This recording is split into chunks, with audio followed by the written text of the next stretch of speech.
I play a variety of different gachas, and I played Hoyo gachas for quite a long while, and so it's very interesting, at least for me, to go into games like HSR, Genshin Impact, ZZZ, and then try to check out the endgame, because after playing other games, Ash Echoes as an example, Nikke, Blue Archive, and so on, most games tend to have a very nice and consistent endgame loop, but at the same time also incentivize you to have multiple characters built out. Blue Archive has Grand Assault and just Total Assault. Both of them are very nice to do for flexibility in terms of, hey, you have a lot of characters, use them. Arknights, I think, has an amazing example of endgame. And Hoyoverse tries, don't get me wrong. I think that Hollow Zero is an attempt at a form of, like integrated strategies or like Simulated Universe. It's basically, hey, you can go in here, you get different buffs, but the downside is it isn't content I, under normal circumstances, would do unless you force me to. HSR has a reason to do it, i.e. the artifacts that you get for it. Why would I do Hollow Zero? Don't get me wrong, I can get some rewards, but is the effort and time expended worth the reward? In most case scenarios, not really. Secondarily, at least in this instance, added the tower, which you have here, the battle tower. And this is in a vein similar to something like Nikke's Tribe Tower or the Manufacturer Towers. It's just worse though. I think having a tower system,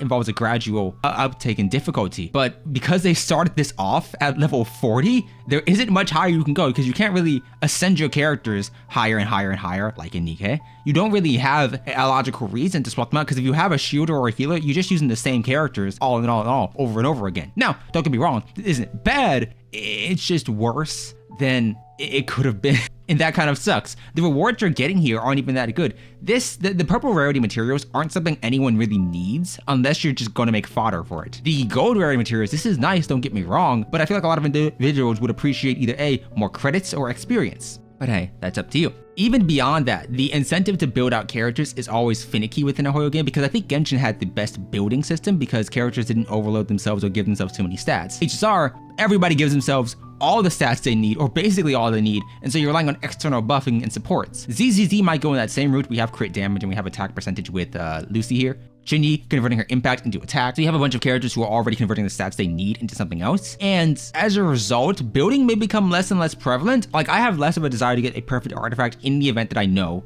a character is just gonna give me all the stats I need, or that I know that the difficulty I'm facing off within a challenge is due more so to me not having a character that very specifically buffs that individual, rather than me not being able to build out a character correctly. But hey, that's just me. I think endgame is always an interesting perspective in the gacha because usually it's supposed to incentivize you to A, pull for the newest character, or B, just pull for more characters in general. I don't think you have to do the HSR route of have endgame content that really incentivizes one type of character when you could instead have endgame content that wants me to use multiple characters. I think this is quite fine by having a stamina system for each character. PGR does the exact same thing. You want more characters, so that way you can use more characters in the endgame mode because you have a legitimate cap on them. Imaginarium Theater in Genshin does this. I just think Imaginarium Theater sucks in every other aspect of it. So I don't understand what their goal is, at least in Hoyo's case. Because I think the way Hoyo designs their endgame doesn't really incentivize pulling multiple characters. It incentivizes pulling maybe one team of 3, another team of 3, and that's it. And once you have those 6 characters, either they're built up to the extent to where you have their maxed out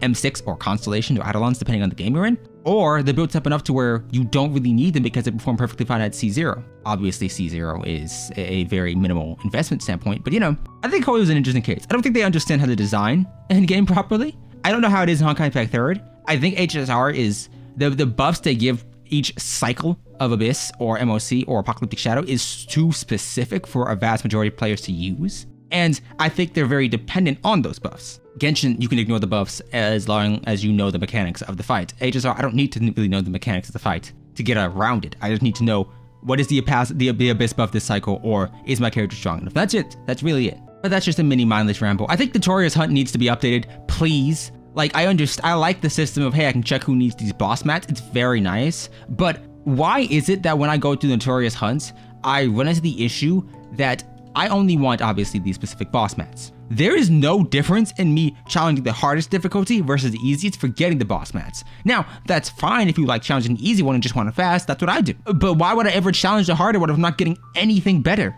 If I'm not getting more drops, why would I go for the higher difficulty? I feel like this is just a poorly thought out system because HSR and Genshin Impact had it perfectly fine. I think Blitz mode for Hollow Zero is great, but it really should have just been here at launch because everybody disliked how long it took Simulated Universe to be farmed in HSR. So you already knew people weren't gonna like this system. But hey, whatever, that's me. What are you hoping for with ZZZ? And what do you want Hoyo games to prioritize with their endgame mode? And do you want the power creep to resemble H's, wherein it's a very consistent thing each respective new region? Or do you want it to resemble Genshin, where it's no power creep for a very long time and then a rapid ascent? Genshin at least gets by because Endgame is so easy, you don't need to care. Either way, tell me your thoughts, subscribe, and I'll see you next time.